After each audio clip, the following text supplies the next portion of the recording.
Ngayon, sobrang libre lang ang maging tanga. Kaya nga maraming hindi pumipili sa utaka dahil boring. Walang challenge kapag parating mong pinipili ang tama. Hindi naging exciting ang buhay kapag hindi mo nagawang magpakatanga lalo na kapag nagmahal ka.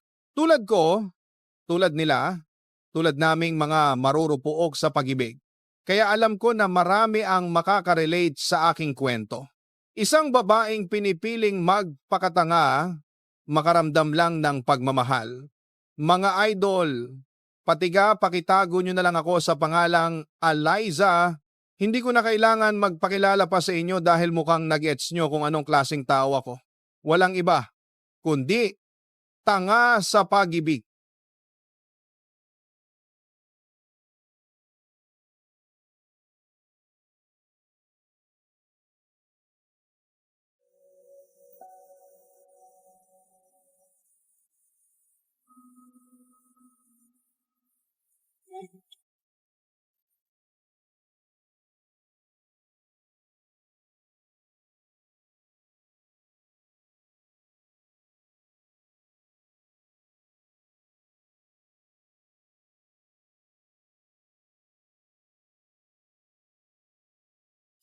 Sis, aalis ka ba mamaya?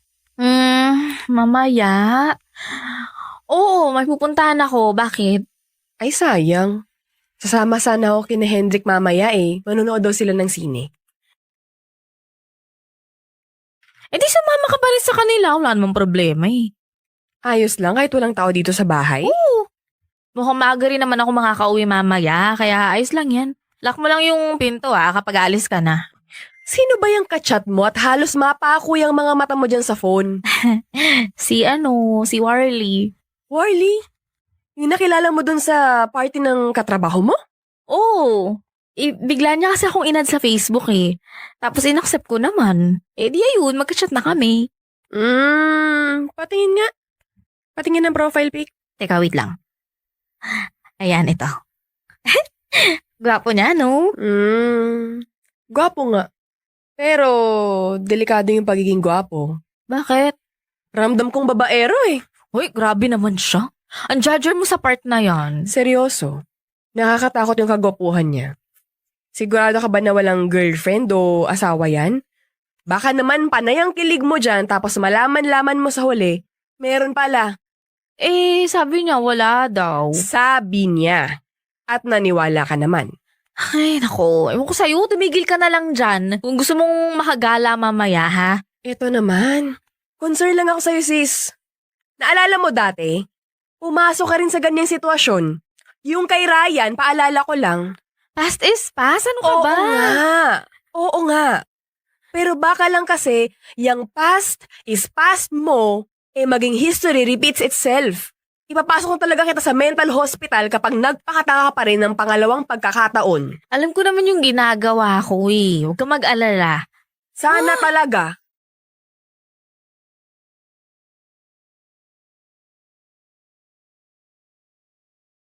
First love, first katangahan sa pag-ibig. Ganyan ang experience ko sa naging relasyon namin ay Raya noon. Ilang buwan ko siyang naging boyfriend noong malaman ko ang may girlfriend na pala siya. Pero alam nyo ang ginawa ko? Siyempre, tinuloy ko. Tanga ko ay. Kahit alam ko may girlfriend na siyang iba, mas nauna sa aking binaliwala ko. Kaya ang ending, ayaw na.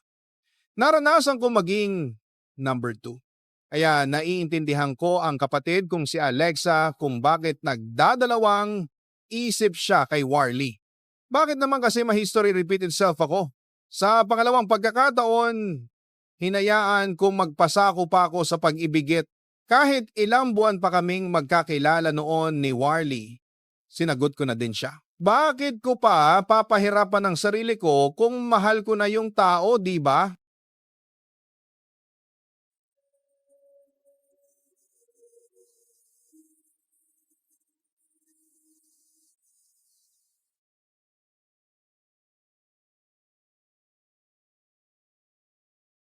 Salamat, nakabalik na rin. Tuyo na yung lalamunan ko. Sorry ha. Ang dami kasing nakapila kaya natagalan ako eh. Eto na, itong pinabibili mo. Ay, salamat.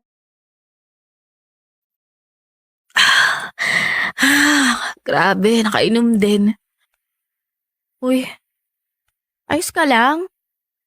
Uy, may dumi ba ako sa mukha? Makatitig ka naman kasi. Bakit? Bawal bang tumitig sa isang magandang babae? Uy, grabe. Yan ka na naman buo na naman yung araw mo sa pambobola mong yan. Totoo naman eh. Saka hindi ako nang bobola. Hindi pang bobola yun. Lahat ng mga sinasabi ko sa'yo, totoo yun. Ba yan? Oo na nga. Nagsasabi ka na ng totoo, sige na. Pero alam mo kung bakit ako nakatitig sa'yo? Ito na. Hindi pa rin ako makapaniwala eh. Saan?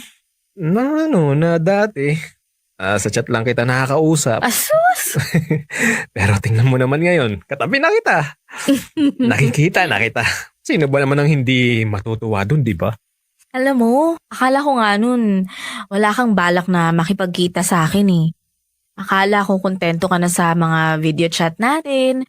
Akala ko kasi talaga, wala ka ng balak eh, kaya hinihintay ko na lang na magsawa ka makipag-usap sa akin. Pwede ba naman yun? Siyempre hindi. Halos araw-araw nga akong nakatutok sa phone ko eh.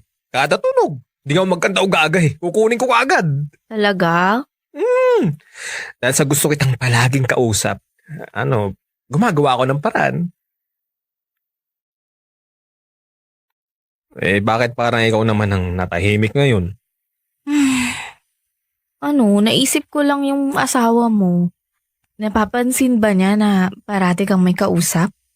Hindi. Kasi kapag tinatawagan naman kita, bago ako umuwi ng bahay, o di kaya kapag nasa labas ako, o di kaya, palagi kong sinasabi na katrabaho ko, o kaya kaibigan. Hindi ba niya tinitingnan yung phone mo? Hindi naman. Hindi naman katulad yun ng ibang asawa na masyadong pakialamera. Saka palaging nakalagay sa bulsa ko to, kaya ayun, hindi niya pinapansin. Okay. Huwag ka nang malungkot. Di ba sabi ko naman sa'yo, hindi ko na siya mahal. Di ba? Hindi na namin mahal ang isa't isa. Nagsasama na lang kami para sa mga anak namin. Naniniwala ka naman sa akin, di ba? Oo naman. Kasi kung nagsisinungaling ka sa akin, dapat sa una pa lang. Hindi mo na binanggit na may asawa at anak ka na pala. Di ba? Ibig sabihin kasi nun, may bala ka talagang lokohin ako. Pero ang ginawa mo, nagsabi ka ng totoo. Kasi gusto kong maramdaman mo na kahit ganito ang sitwasyon ko, gusto pa rin kita makasama. Gusto kong magtiwala ka sa akin dahil nung nakilala kita, ngayon lang ako naging totoo sa sarili ko. Talaga? Oo. Pinipilit ko ang sarili ko na mahal ko pa ang asawa ko na siya pa rin ang gusto kong makita araw-araw. Pero ilang taon na ako nagkukunwari. Mismong sarili ko na nga lang lulukohin ko pa, di ba? Alam kong mahirap pero gusto kong pagkatiwalaan mo ako. Kasi kung niloloko lang kita, kung hindi ako seryoso ngayon, hindi na sana ako makikipagkita sa'yo. Sa bagay. Kaya patutunayan ko sa'yo na itong pagmamahal ko sa'yo, ito ang pinakatotoo sa buhay ko.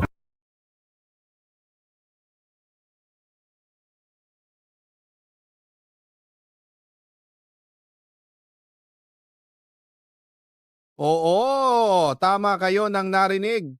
May asawa na si Warly at yon ang unang confession niya sa aking. At sa pangalawang pagkakataon, pumayag ako maging number 2, alang-alang sa pag-ibig. Alam ko marami na ngayon ang nagagalit sa akin pero wala marupok ang puso ko pagdating kay Warly. Kaya't alam ko na malabong maging aking siya ng buong-buong. Gabi-gabi pa rin ako nagdadasile na sa dulo ng lahat ng ito ay kami pa rin ang magkakatuluyana.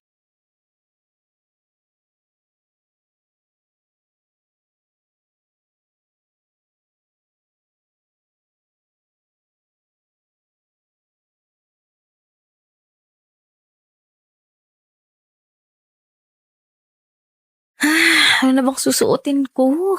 Sis, bagay ba tong damit na to sa akin? Mukha ba akong sexy dito? Ganun. Ano lang kaya? Ayoko nito. Masyado mainit. Hoy! Ay, tsaka pala. Ano ba yun? Anong kailangan mo? Di ba may inuutos sa'yo si mama? Ano kaya? Ito na nga. Nagawa ko na po kanina pa. Ano bang ginagawa mo at saan ka na naman gagala? May date kami ni Warly ngayon eh. Ano? Sabi ko magkikita kami ni Warly. Ay, sus! History repeats itself nga. Mali, ano ka ba? Dahil nung una pa lang, nagsabi na ng totoo si Warly sa akin. Unlike Ryan, nalaman ko na lang bigla kaya magkaiba yun. Paano naging magkaiba yun? Pareho lang yun. Parehong gabitan yun. Ha? Grabe ka naman!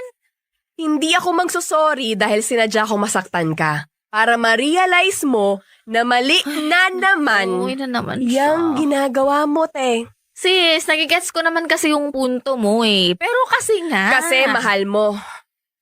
Ay, Diyos ko naman. Aanhin mo yung pagmamahal kung alam mong hindi rin naman magtatagal. Nag-iisip na siyang makipaghiwalay sa asawa niya, okay? At ngayon, papayag kang ikaw ang maging dahilan para mawalan ng tatay ang anak niya. Kung bakit lalaki ang bata na hindi buo ang pamilya niya. Tama ba? Grabe ka namang mangonsensya! Yun yung totoo, di ba? Makakasira ka ng pamilya, huy, maawa ka naman. Mahal ko siya eh. Wow. Pero mali nga kasi. Hindi mo ba naiintindihan yun? Oo na, sige na, mali na. Pero wala na akong pakialam kung mali yun. Masaya ako eh. Mahal niya ako, mahal ko siya. Ang mali lang, may asawa siya. At hindi ko nakasalanan kung may pagkukulang yung asawa niya para mabaling sa akin yung pagmamahal niya. Seryoso ka? Seryoso? Totoo? At kailan ka naging makasarili, ha? Kailan? Sis, wala na akong pakialam kung may masasaktan sa ginagawa namin ni Warly. Ang importante naman dun, masaya kami. Aminin ko na hindi rin ako sigurado kung hanggang kailan magiging ganito kami. Pero wala akong pake. Mahal namin yung isa't isa, okay? Tapos, ang usapan.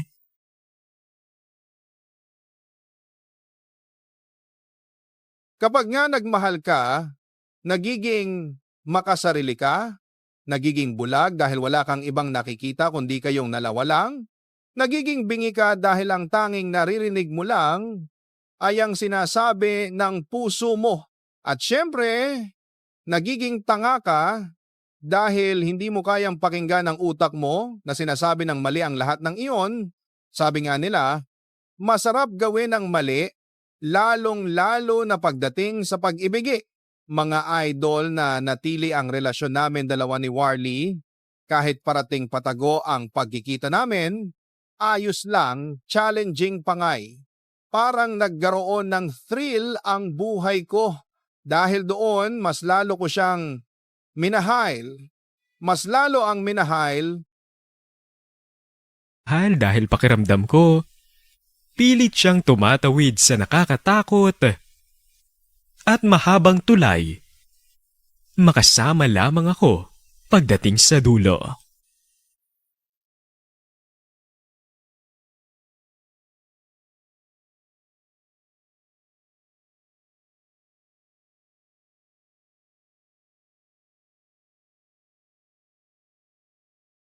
Ay, ang kulit!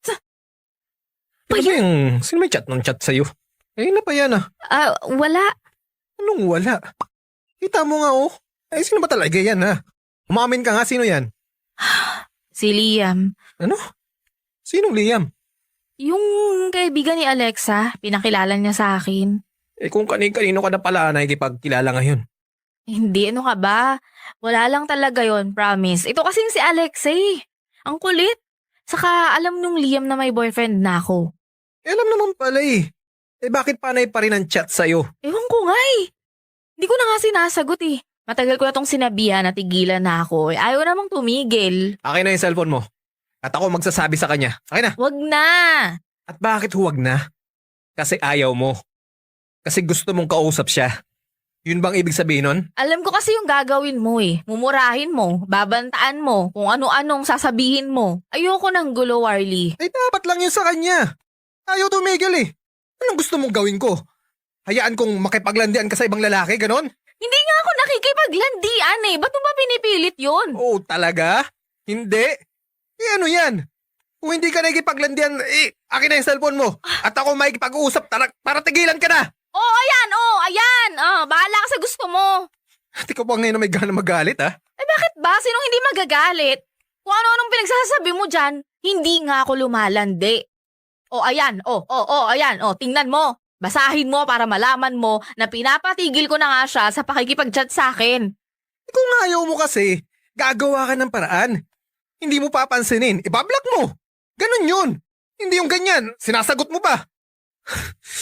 Hindi ka nakakontento sa akin? Ako pa yung hindi makontento? Sino ba sa atin yung ginagawa kong kabit? At sino sa atin ang hindi makontento sa asawa at patuloy na nagloloko? Kung ako hindi makontento, ayos lang. Kasi wala akong asawa. Boyfriend lang. Ikaw, dalawa kami sa buhay mo. At hanggang ngayon, hindi ka makapili ng isa.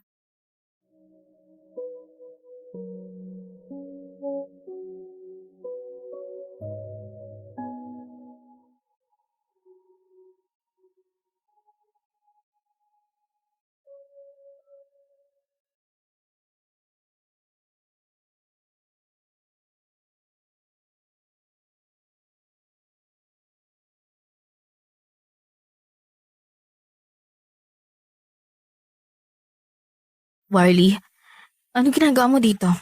Gabi na. Pwede ba tayo mag-usap? Kahit sandali lang. Okay, Salamat. huwag na lang tayong maingay dahil tulog na yung mga tao dito.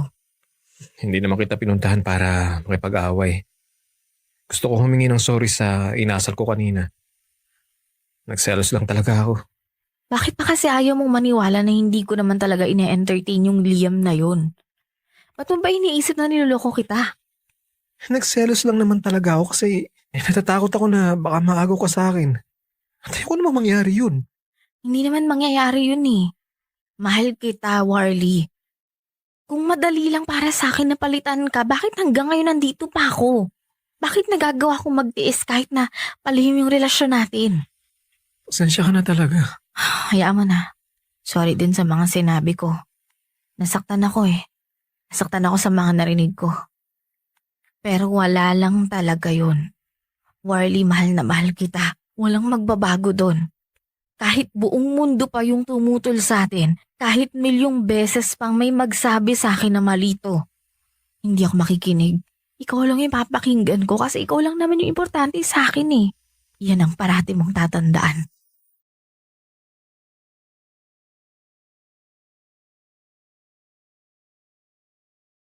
Si marupokong marupok, di ba? Parasi ba? Yun asa ng daan para makawala ako sa mundo na kasama si Warly. Pero pinili ko pa rin manatili doon kasama siya. Halos 1 taon ding tumakbo ang relasyon namin ni Warly. Akala ko, kakayanin na namin ang lahat ng pagsubok sa pagsasama namin. Pero nagkamali ako. Dahil isang araw, bigla na lang ahong iniwan ni Warly. Sinabi niyang mas pinipili daw niya ang pamilya niya kesa sa akin. Isang katotohanan na mahirap tanggapin.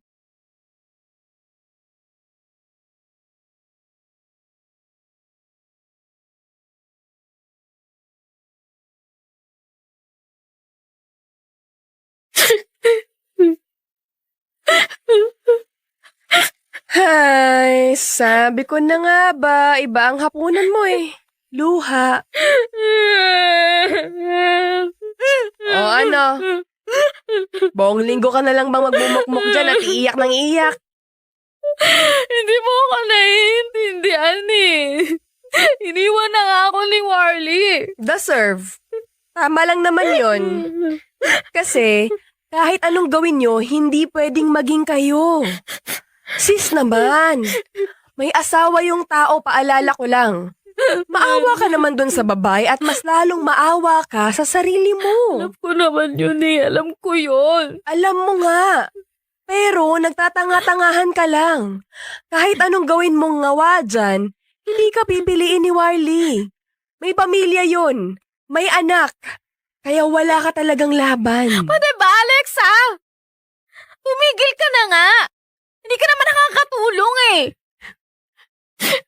Alam mo nang mamatay-matay na ako dito, ganyan pa yung pinagsasabi mo? Yun naman talaga ang tama eh.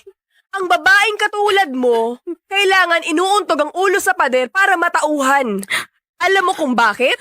Kasi sinanay mo ang sarili mong maging kabit. Mahal ko si Warlie. Tinanggap ko kahit pangalawa lang ako. Tiniis ko yung kakaunting panahon na binibigay niya sa akin. Alam kong kahit sobrang mahal namin yung isa't isa, malaki yung tsansa na hindi ako yung piliin niya. Alex, sa lahat naman yung ginawa ko para sa kanya eh. Pero bakit iniwan niya pa rin ako? Ay, kasi nga, bawal. Mali. Hindi pwede. Imposible. Very wrong. Ano pa bang gusto mong sabihin ko para matauhan ka? Hintayin ko siya. Alam ko babalikan niya ako. Ah, my God. Tanga. As in tanga. Wala na ako ibang masasabi sa'yo kundi ang tanga, tanga, tanga, tanga. Wala akong pakialam sa maririnig ko sa'yo ah. Basta hihintayin ko siya kahit anong mangyari. Kasi babalikan niya ako, sigurado ako doon. Babalikan niya ako.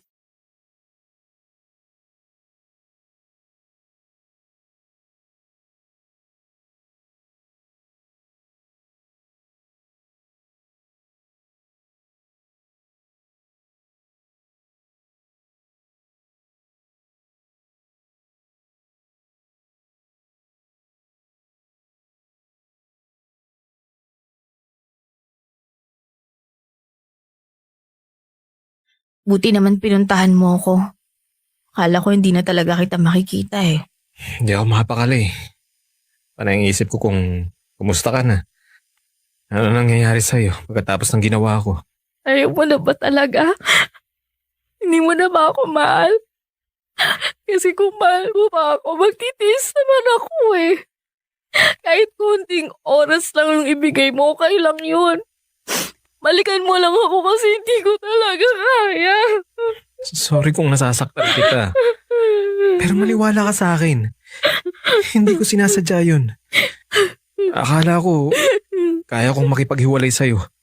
Akala ko yun ang tamang gawin pero hindi ko rin kaya eh. Totoo ba yan sinasabi mo? Kaya ako nagpunta dito dahil gusto kong ayusin natin to. Gusto ko makipagbalikan. Gusto mo maging tayo ulit? Oo, yun ay kung gusto mo pa. Kung hindi ka pa napapagod sa akin.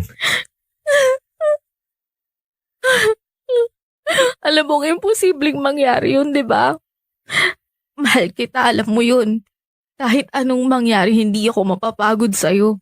Magtitiis ako hanggat kaya ko pa. Ikaw lang ang kailangan ko. Mahal na mahal kita.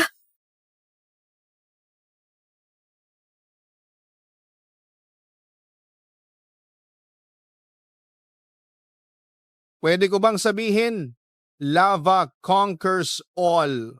Kasi pakiramdam ko, iyon ang love story namin Warlie. Kami yung dalawang nagtagpo sa maling pagkakataon. Pero kahit ganoon, umaasa ko na magiging success ang love story namin na pagkatapos ng lahat, kami pa rin ang nakatadhana sa isa-isa.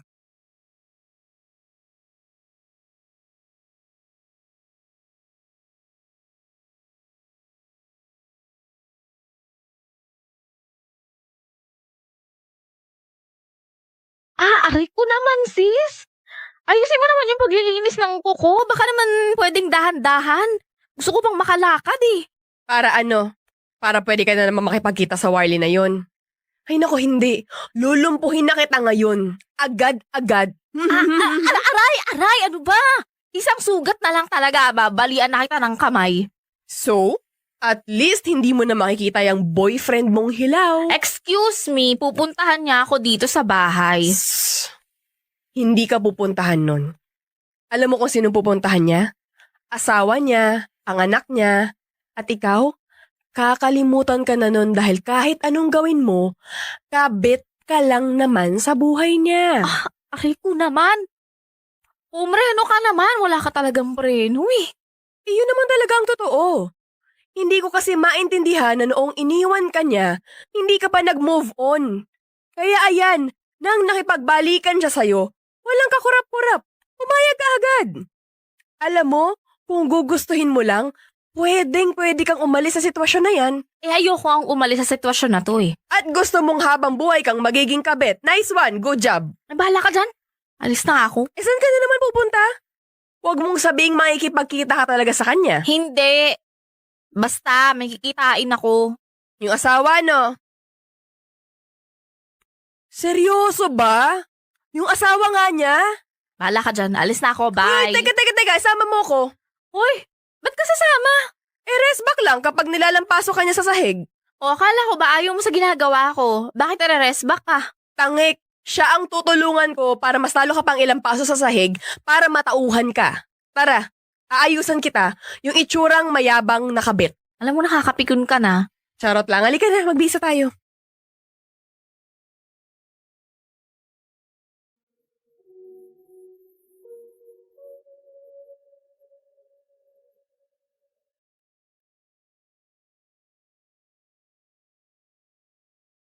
Kilala mo ba yung mukha niya?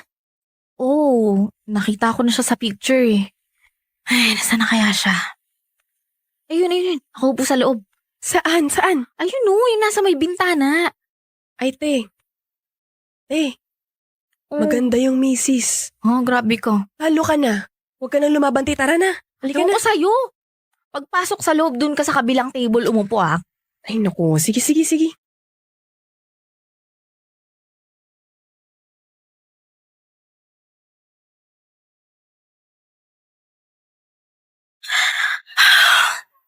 Ellen? Eliza? Oo, ako nga. Good. Eliza! Pwede bang hinay-hinay ka lang? Di ba nakakaupo yung tao, sasampalin mo agad? At bakit naman ako maging hinay-hinay kung nasa harapan ko na ang kabit ng asawa ko? Hoy, ikaw ha? Ikaw na babae ka? Alam mo ba kung gaano ka kalandi sa ginawa mong pangangabit sa lalaking may asawa? Kahit ano pang sabihin mo, ako ang mahal ni Warlie.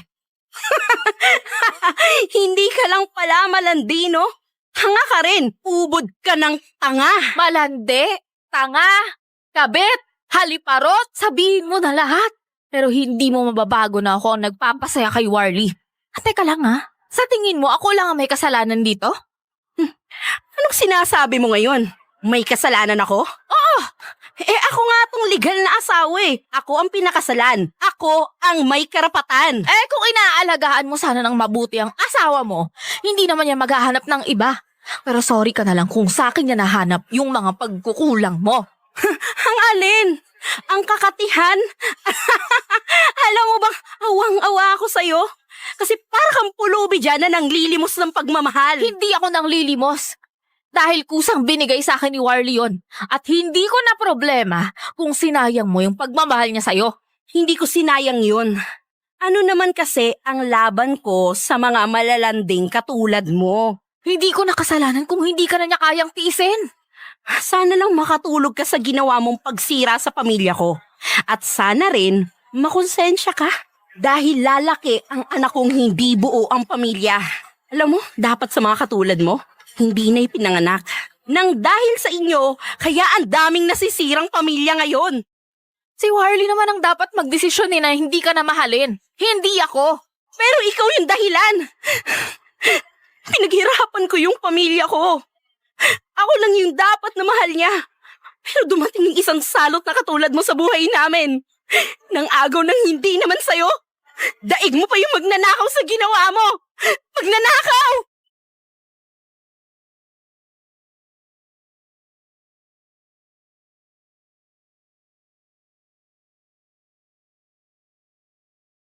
Magdanakaw? Para akong binhusan ng malamig na tubig sa narinig ko, oong apala. Hindi kong apala pagmamay-ari si Warlie. Hindi pala siya sa akayon. Kaya tama nga si Ellen. Isa akong magdanakaw. Nakakatawa lang dahil yung mismo asawa na ang nakapagparealay sa akin na sobrang mali ng ginawa ko. Na masyado na akong nabubulag sa pagmamahal ko kay Warlie. At sinaginagawa ko yon, unti-unti ko nang sinisira ang pagkatao at dignidad ko bilang babae. Pero dahil sa sobrang pagmamahal ko kay Warlie, Hindi ko alam kung paano ko itatama ang lahat, paano ko siya iiwasan, paano ko sasabihin na tama na, paano ko siya kakalimutan. Hanggang ngayon kasi mga idol, kabit pa rin ako. Parang nasanay na ako sa ganyong buhay, kaya hindi ko alam kung paano ako makakalis sa ganyong mundo. Kaya sana ay matulungan ninyo ako, kahit simpleng paayo lang sana, pakiusap. Maraming salamat, nagmamahal, Alisa. Mga kaibigan, bago tayo magtapos ngayong gabi, gusto ko munang kausapin kayo, hindi bilang narrator, kundi bilang isang taong katulad nyo na minsan ding napagod, nasaktan, nagmahal, nagkamali, at patuloy pa ring lumalaban sa buhay. Sa dami ng kwentong naririnig natin dito gabi-gabi, hindi ba't may mga sandaling parang may kapareho sa atin? May mga tagpong biglang tumatama, mga salitang hindi natin inasahang mapapakinggan, pero yun pala ang matagal na nating iniiwasang maramdaman. Kung ngayong gabi ay may parte ng kwento na parang ikaw o parang taong kilala mo o parang sakit na tinago mo, hayaan mong sabihin ko ito, hindi ka nag-iisa kahit gaano kabigat, kahit gaano nakakapagod. Alam kong may mga gabi na sa ngiti mo, nakatago ang lungkot na hindi mo masabi kahit kanino. May mga umagang gigising ka na parang paulit-ulit ang laban at may mga hapon na iisipin mo kung bakit kailangan pang masaktan ang mga taong marunong magmahal. Pero kaibigan, ang kwentong narinig natin ngayong gabi, tulad ng lahat ng kwento rito, ay hindi lang tungkol sa pagkakamali, tukso, o paghihigante. Hindi lang ito tungkol sa taong nanakit o sa taong iniwan. Ang kwento natin ngayong gabi at sa bawat gabing nandito ka ay tungkol sa katotohanang tayong lahat ay may kanya-kanyang sugat na kahit hindi natin ipinapakita ay may silbi, may aral, may dahilan. May mga lihim na hindi nasabi, may mga pangako na hindi tinupad, may mga pagmamahal na hindi nasuklian, at may mga taong sumuko bago pa natin maintindihan kung bakit nila ginawa, pero hindi ibig sabihin tapos na ang lahat. Dahil sa bawat dulo ng kwento, may isang taong natuto, may isang pusong nagbago, at may isang buhay na umusad kahit sugatan. At kung ikaw man ay napagod, o nasaktan, o naligaw, o nahulog sa maling tao, o nagmahal ng hindi dapat, hindi ka masamang tao dahil doon.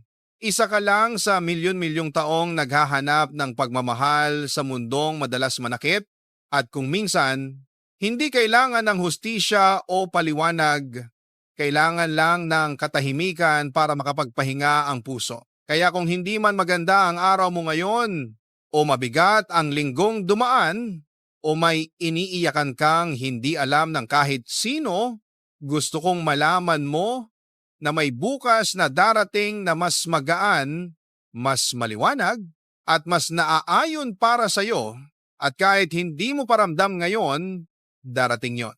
Dahil lahat ng sugat, may panahon ng paghilom. Lahat ng mali, may araw ng pagtutuwid. At lahat ng pusong nabasag, may paraan para mabuo muli. Mga kaibigan, salamat sa pakikinig, sa pagbabahagi ng oras, at sa pagpayag na samahan ko kayo sa mga kwentong minsan mas masakit pa sa totoong buhay. Bawat gabing nandito ka, huwag mong kalimutang may natututunan ka rin. At baka, sa susunod na episode, hindi lang kwento ng iba ang pakinggan mo, kundi kwento mo rin o ang sagot sa tanong na matagal mo nang hindi masabi kahit sa sarili mo. Magpahinga ka na, mag-ingat ka. At sana, sa gitna ng lahat ng sakit at gulo, huwag mong kalimutang mahalin ang sarili mo. Hanggang sa susunod na gabi, dito lang tayo muli magkikita sa mga kwento ng pag-ibig, pag-asa, at ng tunay na buhay. Una sa lahat, isa muna magandang hapon sa inyo mga idol. Itago nyo na lang ako sa pangalang Rose Marie. Isa akong silent listener ng inyong programa. Pero heto at handa na akong ibahagi ang kwento ko dahil kailangan ko ang tulong ninyo. Mga idol, dalawa lang kaming magkapatid ng Atya, ng Crystal. Retired na teacher ang Mama Jocelyn namin habang may sariling hardware si Papa Ramona.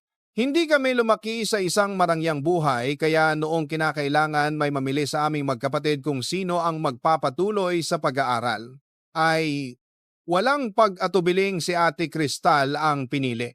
Mas matalino at masipag daw kasi ito kaysa sa akin. Kahit gustuhin kumang umapila, wala rin akong nagawa sa huli. Simula nang huminto ako sa kolehiyo at pumunta si Ate Cristal sa New Zealand para magtrabaho ay ako na ang nag-aalaga sa mga magulang namin.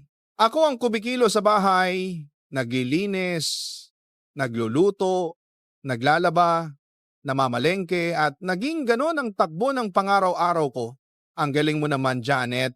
Isipin mo natapos mo yung degree mo tapos ngayon magma-master house ka pa. Mas mabuti na rin kasi yon para nagdagalaman na rin. Nakakainggit ka naman. Batchmate tayo nung high school pero ito ka na ngayon, no? Naaabot mo na yung mga pangarap mo. Hindi ka tulad ko, 3-year college lang ang tinapos. Bakit na nga pala kasi tumigil? Noong huling beses na nakakawentuhan kita, Dinslister ka pa, ano na? Anong nangyari? Masta? Sabihin na lang natin, wala. O ibang choice noon, kundi tumigil na lang. Pero, sayang pa rin yun niya. Edita na ngayon, graduate ka na rin. Ay, o nga pala. Saan ka pala nagtatrabaho? Wala. Nasa bahay lang ako tapos tagabantay ng shop namin. Yun lang. Alalaga? Bakit hindi ka naghanap ng trabaho? Mas kailangan kasi ako ng pamilya. Si ate naman yung bahala pagdating sa mga pinansyal namin, pangangailangan. Tapos ako yung nag-asikasukin na mama at papa. Pwede mo namang gawin yon habang nagkatrabaho ka. Paano naman yung magiging kinabukasan mo? Tumawag sa akin, Rosemary. Siguraduhin na gawin mo yon. Paano ko makakahanap na mapapangasawa mo? Asawa agad? Ang bata-bata ko paano? Darating din ako dyan. Pero sa ngayon ay ako munang isipin yan. Paano ko darating sa ganoong sitwasyon kung ganyan ka ngayon? Kailangan ikaw ay magkaroon upang may isang tao na nais na gusto mo, maghanap ka ng trabaho para makahanap ka na pwedeng maging boyfriend. Pero yung lalaki may maayos na buhay na ha? Hindi yung hanggang ngayon ay palaasa pa rin sa magulang. Alam mo, bahala na. Pero masaya ka ba sa buhay mo ngayon? Anigorta kanina. May pamilya pa rin akong inuwian. Bilang naman ang mahalaga sa akin ni. Agad kailangan nila ako. Nandito lang ako. Paano naman yung mga bagay na nagpapasaya sa iyo? Ewan ko. Bahala na rin siguro. Ibig mong sabihin habang buhay mo nang pagiling ko rin ang pamilya mo. Kailangan ni. Wala akong ibang magagawa. At kung meron man, hindi pa rin po pwede. Ay nako, tama na nga ang dramahan. Kuntuhan mo na lang ako ng mga nangyayari pa sa buhay mo. Pareho pa tayong matutuwa. Rosemary, kumain naman siya ang tungputing blouse ko. Pag-agawa ang bupabato ng paraan, gusto ko yung magmuhang bago pa rin ha. Yung mong walang bakas ng mansya. Kumain ka. Ako na bahala dyan. Ibababad ko lang yan sa Pride detergent, puting dila, acid na balat. Siguraduhin mo ha. Paborito ko pa naman to. Oo ate. Aya, lalabhan ko kagad mamaya. Ate Cristel, maganda pa sa New Zealand? Oo, maganda. Bakit may bala ka rin bang pumunta doon? Maraming. Paso, alam mo naman yung sitwasyon ko rito, di ba? Hindi ko pwede yung iwan sina mama at papa. Oo, saka hindi ka rin naman bagay pumunta doon. Ang mga tinatanggap lang doon ay yung may mga mayutak, wala ka naman ganan, di ba? Kaya nga hindi ka nakapagtapos sa pag-aaral at katulong ka lang rito sa bahay kasi wala naman talagang trabaho ng tatanggap sa'yo, dito man o sa ibang bansa. Kaya wag ka nang umasa, saka hindi rin naman kita tutulungan, makalap ko sa'yo. Ay, wag mo kakalimutan yung photos ko sa'yo ha. Sige ate. Noon pa lang ay hindi na talaga kami malapit. Sa isa-isa ni Ate Cristel, madalas niya kung tarayan at pagsalitaan ng mga kung anong masasakit. Hindi ako makapalag dahil kapag nag-away kaming dalawa, otomatikong sa kanya agad papanig si Papa. Alam ko at tanggap ko naman iyon. Pero syempre, minsan, hindi ko maiwasang masaktan at maghinanakit. Umawi si Ate Cristel sa Pilipinas kasama ang boyfriend niyang si Andres. Sa lahat ng naging boyfriend niya, ito ang pinakagusto ko. Marunong makisama at masayahin. At kahit hindi maganda ang relasyon naming magkapatid, ay hindi naging hadlang iyon para maging malapit kami ni Andres sa isa-isa.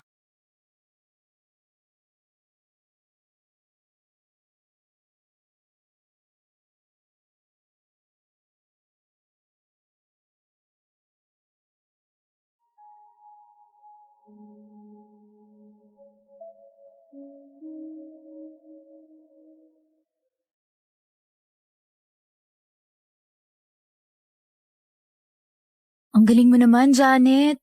Isipin mo, natapos mo yung degree mo tapos ngayon, magma-masterals ka pa. Mas mabuti na rin kasi yun para dagdag kaalaman na rin. Nakakaingit ka naman. Batchmate tayo nung high school pero eto ka na ngayon, no? Naaabot mo na yung mga pangarap mo. Hindi ka tulad ko, third year college lang ang tinapos. Bakit ka nga pala kasi tumigil? Nung huling beses na nakakwentuhan kita, dinslister ka pa nun ah. Anong nangyari?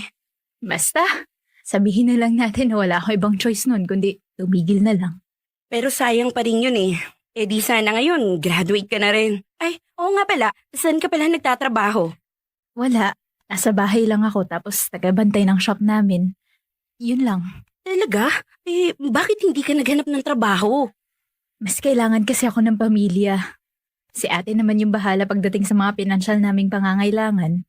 Tapos ako yung nag-aasikaso kina mama at papa. Pwede mo namang gawin yun habang nagtatrabaho ka. Paano naman yung magiging kinabukasan mo? Ay nako Rosemary, sa itsura mong yan, paano ka makakahanap ng mapapangasawa mo? Asawa agad? Ang bata-bata ko paano? Darating din ako dyan pero sa ngayon, ayoko munang isipin yan. Paano ka darating sa ganong sitwasyon kung ganyan ka na ngayon? Kailangan palagi ka maganda para may magkagusto naman sa'yo. Maghanap ka ng trabaho para makahanap ka ng pwede maging boyfriend. Pero yung lalaking may maayos na buhay na ha, hindi yung hanggang ngayon palaasa pa rin sa magulang. Alam mo, bahala na. Pero masaya ka ba sa buhay mo ngayon? Ang importante naman, may pamilya pa rin akong inuuwian. Yun lang naman ang mahalaga sa akin eh. Hanggat kailangan nila ako, palagi lang akong nandito. Paano naman yung mga bagay na nagpapasaya sa'yo? Ewan ko. Bahala na rin siguro. Ibig mong sabihin, habang buhay mong paglilingkuran ng pamilya mo. Kailangan eh. Wala akong ibang magagawa at kung meron man, hindi pa rin pwede. Ay nako, tama na nga ang dramahan. Kwentuhan mo na lang ako ng mga nangyayari pa sa buhay mo. Pareho pa tayong matutuwa.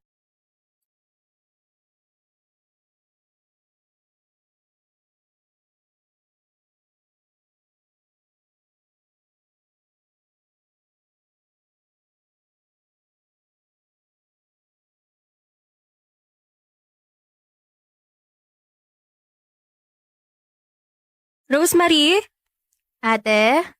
naman siya itong puting blouse ko. Magagawan mo pa ba ito ng paraan?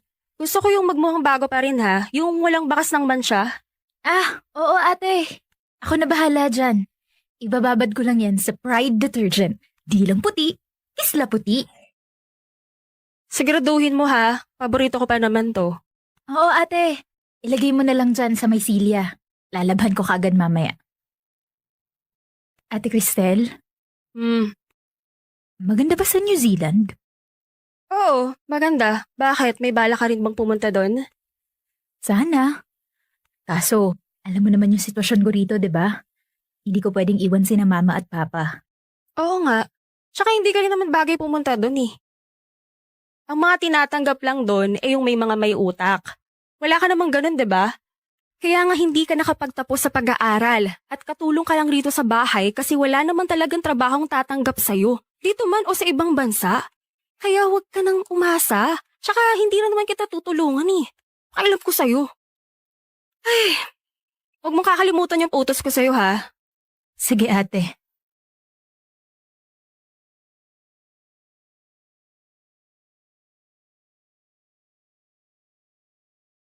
Noon pa lang ay hindi na talaga kami malapit sa isa-isa ni Ate Chris.